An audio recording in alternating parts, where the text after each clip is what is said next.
Evening, everybody. Happy New Year to everybody else. It's the first governance meeting of 2023. Welcome to everybody, the thousands joining on YouTube live and everybody else that's here. So nice to see you all. Need to go through the preamble. So before we start this evening, I'd like to outline some housekeeping rules. There's no planned fire alarms, so if it does sound, please leave via the emergency exits.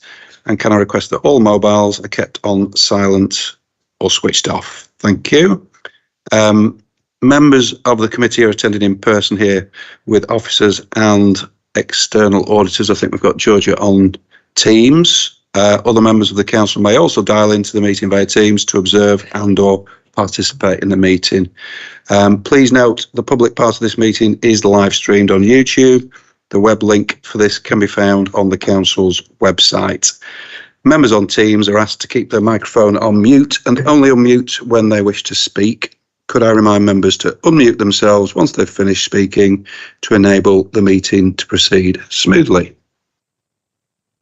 Moving on to the agenda. So item 1, apologies. None received, Chair. Everyone's present. Thank you very much. Item 2, declarations of interest. Any declarations of interest? No, thank you very much. Item 3, minutes of the last meeting.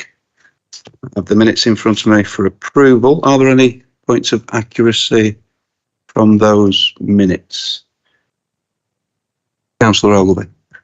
Not a point of accuracy, but just following up on some of the comments that are there. We did get the response on the cost of services for the council this afternoon. Thank you for that. I've still got a few queries about it, but I'll take that up with you personally. And then at the end of that paragraph, it talks about the provisional government settlement expected around 22nd, 23rd of December. Did that happen? Thank you. Thank you. The provisional government settlement was announced on the 19th of December with supporting paperwork that trickled through in the week in the run-up to Christmas. And we are working through that at this moment in time to ascertain the position for the budget, the impact that there will be on the budget at South Ribble for the 23-24. There were a few, the kind of key points that came from it is that some of the grant, a lower tier services grant that we previously had, has now been withdrawn, and there is a new grant in its place called the minimum guarantee grant. And that guarantees an increase in core spending power for all councils of 3%. And also within the budget, there was the provision that councils could increase council tax by up to 3%, where previously it had been 2%. And that will remain for 23-24 and also for 24-25. Unfortunately, it is a one-year settlement. Again, there are some indicators to say what it is intended to do in 24-25, but at the moment, well, not at the moment, it is a one-year settlement. So unfortunately, it doesn't provide that kind of financial stability or to enable us to do any more longer-term planning. But it is provisional. Usually there are few differences between the provisional and the final settlement, so we are working with the numbers that we've got in front of us now. Thanks for that, Louise. Councillor Sharples. Yeah, thank you. I wonder if I could ask Georgia. Happy New Year, by the way, Georgia. Happy New Year to everyone. Just if you could give us a quick update of where we are. We were hoping to have things finished by the 31st of December 2022. I just wondered where we are with everything now. If you give us a quick update. Thank you. Of course. So with the financial statements audit, I'm assuming that you're referring to. So we are substantially complete. We are nearly there. So just really kind of a couple of things have slowed that down. So obviously kind of the Christmas break has impacted somewhat, but also I don't know if members are aware, there's been an ongoing issue across the whole sector, so not particularly for South Ribble, but across the whole sector around infrastructure assets and the disclosure and accounting for those in accounts. So just before Christmas, SIPA did update their guidance around that. So we do have just a little bit of further work to do around kind of infrastructure assets to make sure that we've kind of taken into account SIPA's updated guidance and the statutory instrument that was issued by government around the end of December as well. So we've just got that to complete. We've got a few kind of small queries we're just finalising with officers. Quite often the way, just as you kind of come into close down, you're doing that final review, we're just clarifying one or two areas. So we do anticipate signing off towards the end of next week. So not too much longer. I do thank members kind of for their patience and officers as well. And, you know, the audit finds report that you did receive previously, nothing has substantially changed since that report. We will issue a final one as well, but as I say, there's nothing substantially changed and we shouldn't be too far off with a view to signing off next week. Thank you. Thanks very much for that. Anything else on the minutes? Councillor Smith. Thank you, Mr. Chairman. It's minute 31 regarding the constitutional subcommittee that's going to be formed. I just wondered if we have a timeline on that now. Thank you, Councillor Smith. Yeah, I think there was communication was sent out to members prior to Christmas asking for availability. That's been collated. I'm in the process of drafting up a scoping document for presentation to the committee. We should be ready by the end of this week, and then we'll establish the meeting and then the initial meeting, and then move on from there with a view to setting up at least 2 other meetings, one for the discussion and then one for the amendments and changes to be presented for consideration. But we'll be in members' hands really on the progress of that, and we'll have as many meetings as needed in order to make sure that all the issues that you raise are addressed. Thanks very much. Anything else on the minutes? Okay. Brilliant. So can we propose those minutes for approval?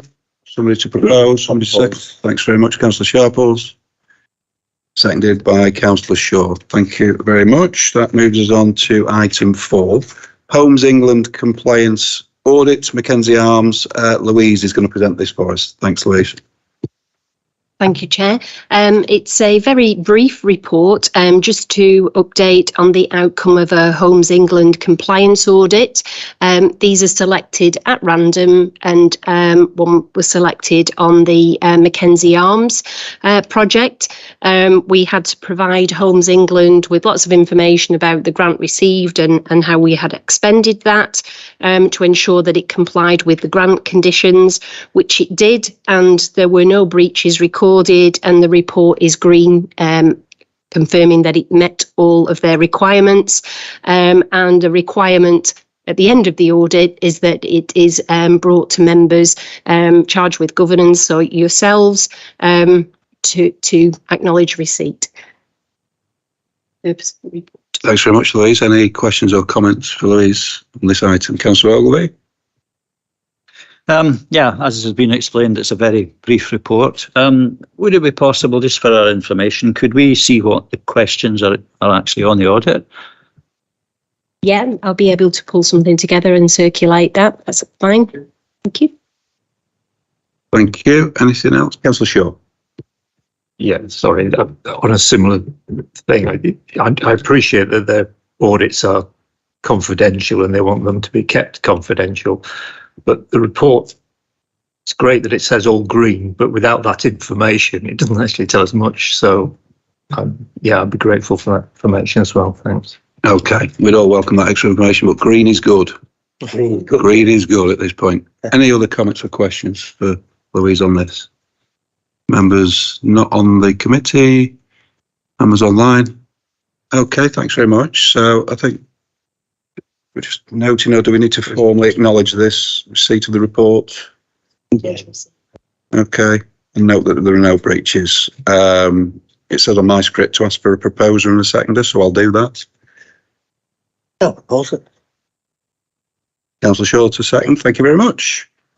Moving on to item 5, Annual Governance Statement Actions Update.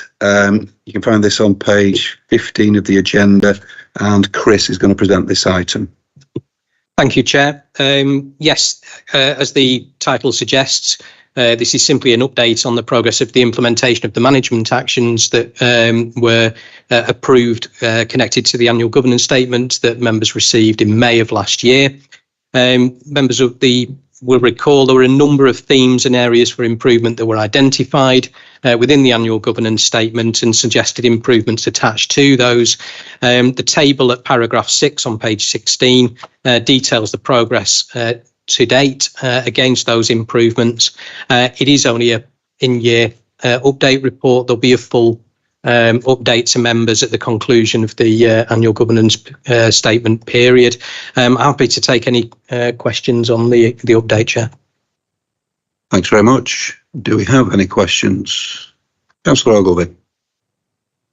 Yeah, I guess it's more a comment, although there is a question at the end. Out of the 9 categories that appear in this table, in my ready reckoning, there's actually only 2 that have been fully completed.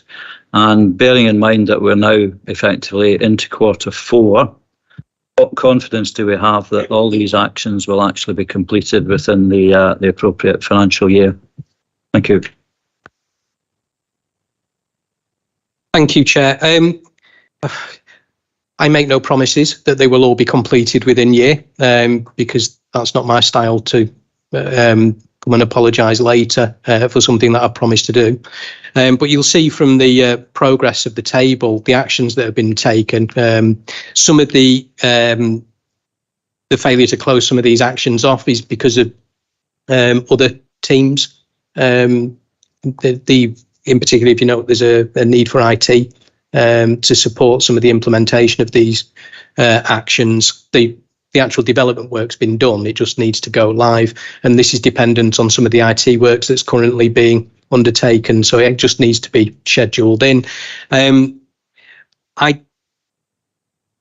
of these improvements were identified as significant governance failings within the annual governance statement. They were identified as areas for improvement, so these are nice to haves. So any improvement that we make in this period is a good thing, but there's nothing identified in here that is leading to failings within the governance statement. So I can provide assurance to members that even were some of these actions not implemented, it's not going to have an adverse effect on the council. It's just we could be better.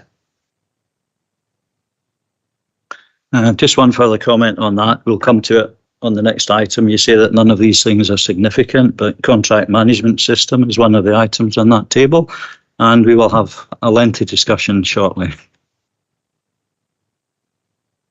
Any other questions or comments on this item? Members not on the committee? Members online? Okay, it's for noting, so we can move on. Well, item 6 is the exclusion of press and public. So members are requested to consider the following resolution.